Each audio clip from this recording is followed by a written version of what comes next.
Foreign policy, yun dun nga medyo nagkakaiba eh. Kasi, yun nga, sabi nila na South China Sea atin to, itong teritoryo natin atin, no foreign, ano, di ba? No foreign entity would makikiano sa soberanya natin. Tapos ngayon, sinuko natin ang dating Pangulo. Isa pa, ah, pinapakita dito na hindi na ba ganun ka visa ang ating sistema na kailangan nandiyan ang ICC. So, yung pala po, medyo parang nakakalito tayo eh. Like, iisipin syempre ng iba, ano ba talaga? Di ba? So, medyo nalilito pa rin po ang mga iba't ibang bansa kasi may nakakausap din po ako, may nagtatanong din po sa akin sa mga iba't ibang bansa na kung ano talaga ang posisyon ng gobyerno. So, yun nga eh, nakakalito pa rin para sa kanila.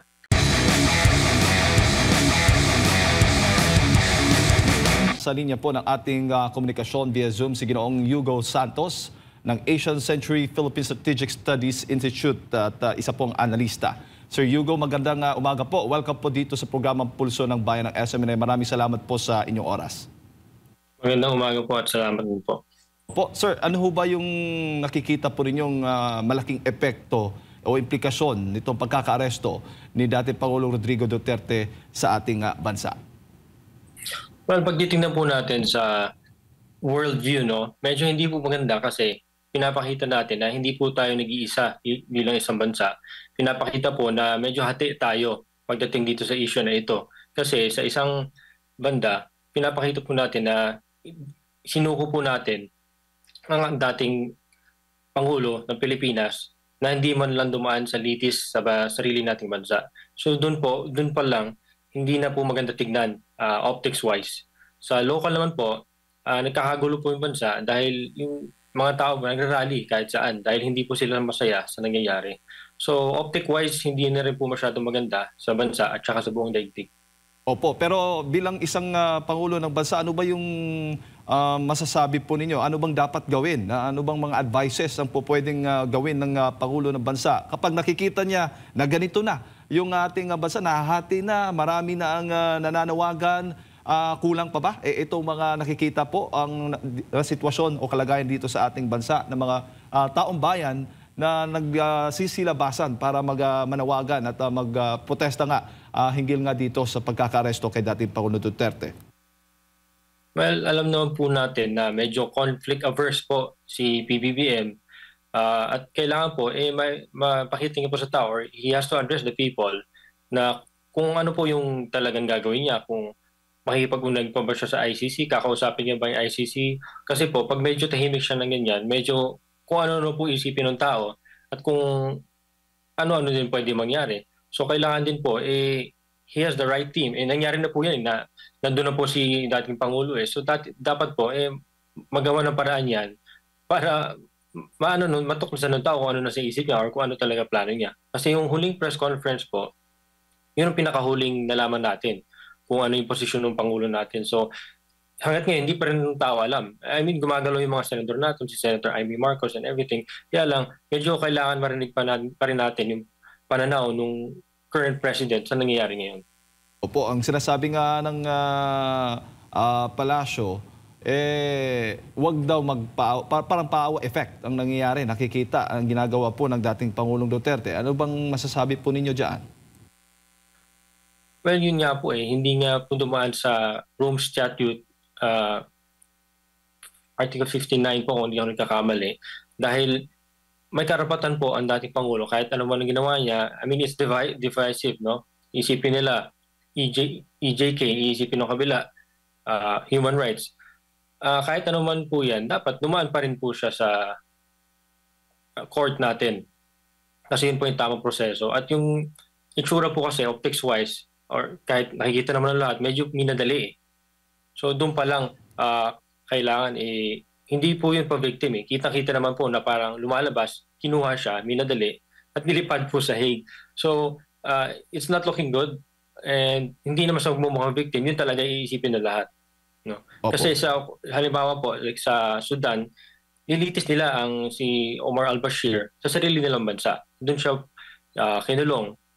Pwede naman din po natin gawin yun. So nasa initiative naman ng Pangulo kung makikipag-ugnayan siya sa Interpol o ICC o hindi. Opo. Nakikita ho ba ninyo din, Sir Hugo, na itong lahat ng nangyayari sa dating Pangulo, sa mga kalyado, sa pamilyang Duterte, coincidence lamang? Well, hindi naman po natin maitatago, no, kahit sa aminin man nila o hindi, na may hati na rin sa politiko, sa pamilyang Marcos at pamilyang Duterte. So, sinabi po ni PBBM dati na hindi daw siya makikipag-ugnay o makikipagtulungan sa ICC. Sinabi nga po ito nung hindi pa nagkakahidwaan, no? 2022 yata. Tapos, development happens na nagkakahiwalay yung unit team. Ito na po, no? Biglang pumayag na ang gobyerno ngayon na makipag-ugnayan sa ICC. So, halata naman po, no? Sinabi na rin po ng ibang mga kaalyado ni PBBM na yun nga, kung hindi naman ito nangyari, hindi naman nagka-problema yung politiko nila, hindi sana makikipag-ugnay ang ICC at saka ang gobyerno natin. Opo. Bago ko lang ipasa kay Partner Admar, may tuturing ba para po sa inyo na isang pag-traidor ito sa mga Pilipino at sa ating bansa itong pagsuko nga kay dating Pangulong Rodrigo Duterte sa ICC? Well, may angulo po na gano'n kasi nga, sinasabi nga nila, di ba, na dapat hindi makikialam yung dayuhan dito or sa soberenya natin o ano. Tapos ito, sinuko natin ang kapwa natin Pilipino. Medyo hindi lang siya maganda optics-wise. Hindi natin alam kung ano yung inisip talaga nila. Kaya lang, halatang-halata naman po na dahil sa politiko, ito yung nangyari. No? At saka, ang itsura niyan, pagtatraidor talaga. So it's not gonna look good for the current government kung ipagpapatuloy nila ito. Magandang hapon po, Ginoong Hugo. Pag nagkakaroon po nagkaroon itong sigalot dyan po sa South China Sea, yung iba't ibang mga bansa sa mundo ay nagpapahayag ng pagsuporta sa ating bansa. Meron ka bang na-monitor na mga bansa in support dito sa ginawa ng kasalukuyang administrasyon na ipadala ang dating leader ng bansa sa The Hague, Netherlands? Sa ngayon po, halos wala naman po masyado. I think ang dating po parang playing safe. Ayaw nilang pumanig kasi kailangan pa rin nila kausapin ng gobyerno natin at in the same time, maganda rin ang relasyon nila sa former president. So, ang pagtitingnan po natin ng superpowers, halimbawa ang China, no? Nagsalita na po sila na yun nga, double standards nga ang gobyerno pagdating sa ganito or yung ICC as a whole. Kasi nga, pag Pilipinas, ganun-ganun na lang eh. Samantalang yung Israel at Russia, hindi nila magawa-gawa. So, parang namimili kasi yung ICC. Yun ang tingin ng mga iba't ibang bansa, namimili ang ICC sa kinukuha nila. Opo, and nakikita niyo po ba yung foreign policy po ng kasalukuyang administrasyon ay naging consistent? Foreign policy, yun doon nga medyo nagkakaiba eh. Kasi, yun nga, sabi nila na South China Sea atin to, itong teritoryo natin atin. No foreign, di ba? No foreign entity would makikiano sa soberenya natin. Tapos ngayon, sinuko natin ang dating Pangulo. Isa pa, pinapakita dito na hindi na ba ganun ka-bisa ang ating sistema na kailangan nandiyan ng ICC. So, doon pala po, medyo parang nakakalito tayo eh. Like, iisipin, syempre ng iba, ano ba talaga? Di ba? So, medyo nalilito pa rin po ang mga iba't ibang bansa kasi may nakakausap din po ako, may nagtatanong din po sa akin sa mga iba't ibang bansa na kung ano talaga ang posisyon ng gobyerno. So, yun nga, nakakalito pa rin para sa kanila. Opo. Sa tingin niyo po ba, appealing ito sa mga ibang bansa, itong ganitong klase ng pamumuno at polisiya at paninindigan ng kasalukuyang administrasyon or appealing ito sa mga gustong manggoyo sa Pilipinas? Yung pagdating po sa ganyan, halimbawa po ang South Korea, alam natin nagkakagulo rin sila. Ito po, developed country na po ito, maunlad po ito. At medyo nag-aalangan yung investors at saka sa kanilang mga alyado dahil medyo magulo po ang politiko sa kanila.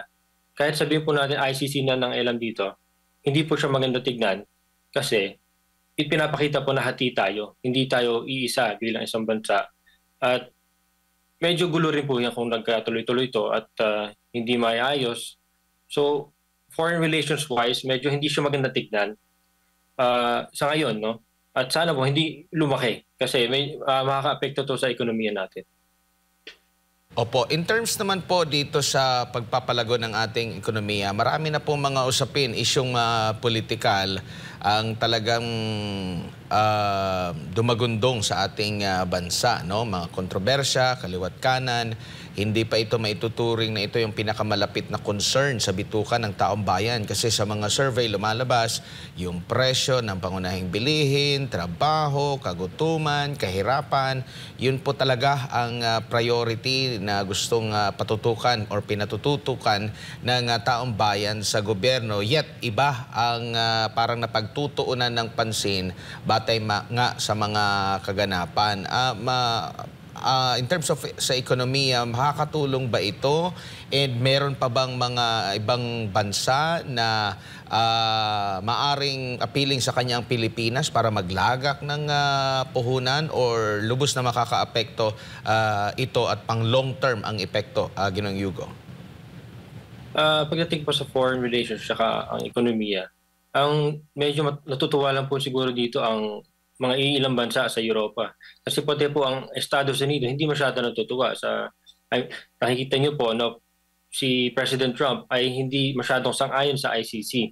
So ang Europa lang po natutuwa dito. And dun po sa tanong niyo sa ekonomiya natin, hindi po masyadong maganda kasi nga lahat nagmamahal inflation kailangan po natin mag-diversify sa iba't ibang bansa pagdating sa trade, sa pananalakal natin kasi po pag titingnan niyo po ang ASEAN, malaki po ang trade volumes nila sa China, Russia, EU, India. So marami po silang kaugnay dyan. Tayo, dahil sa geopolitics natin, medyo lumiliit ang mundo natin pagdating sa pananalakal. So doon pa lang para mas makikinabang tayo kung lahat kaibigan natin. Ika nga, sabi nga nila, di ba, friends to all, enemy to none. So dapat po nasusunod yun para lahat ng bansa, may trade relations tayo.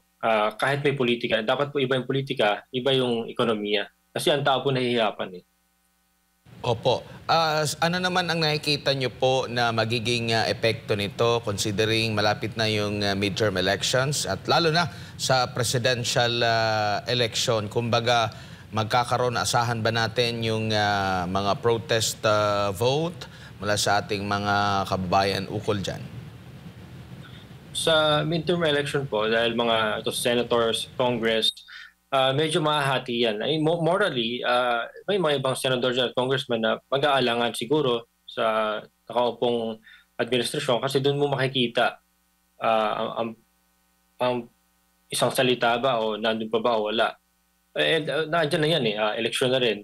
So, ang importante sa kanila maboto. Kaya lang, doon po sa tanong niyo sa 2028 elections sa presidential, baka po maiba yan. Lalo na, mayroon pang impeachment na paparating. So baka po lahat hindi sumang-ayon sa impeachment dahil yun nga, kasi medyo sobra na to di ba? Medyo lumagpas na sa red line tong pagsuko kay dating Pangulo So medyo maiba po yan sa midterm dahil marami naman pong kaibigan si former President Duterte na kaibigan pa rin sila at politiko lang to. Ito medyo lumagpas na po yata sa red line Tapos sa 2028 elections, medyo halata naman po na dahil sa politiko, kung sino man yung nasa likod nito, ayaw nilang manalo, ang kandidatong ayaw nilang manalo. So parang political persecution ang dating. Kaya lang, nagkataon lang na nandiyan na ICC. So para sa parehong panig ICC tsaka sa nakaupong gobyerno, medyo makikinabang sila pag na-aresto to si former president. Sir Yugo, pabor ho ba kayo na tayo bumalik na maging miyembro po ng ICC? Sa akin lang po, parang hindi naman masyadong importanteng mabalik tayo kasi po yung mga superpowers po na Permanent Security Council ng UN, China, Russia, US, 3 po sa 5 yon, hindi nga po sumasang-ayon sa ICC. At hindi gumagana naman po as nakikita naman natin, gumagana daw ang ating sistema. So hindi naman siguro kailangan ng ICC. Ang nangyari, dahil convenient na papasukin yung ICC, pinapasok. Pero hindi naman talaga kakailangan kung hindi gugustuhin ng gobyerno natin. Alright. Maraming salamat po, Sir Yugo, sa inyo pong oras at sa pagbibigay po ng impormasyon ngayong umaga. Sa ulitin po, mabuhay po kayo. Salamat po. Ito po mga kababayan, si Ginoong Yugo Santos, na isa pong Asian Century Philippine Strategic Studies Institute Analyst, ang ating pong nakasama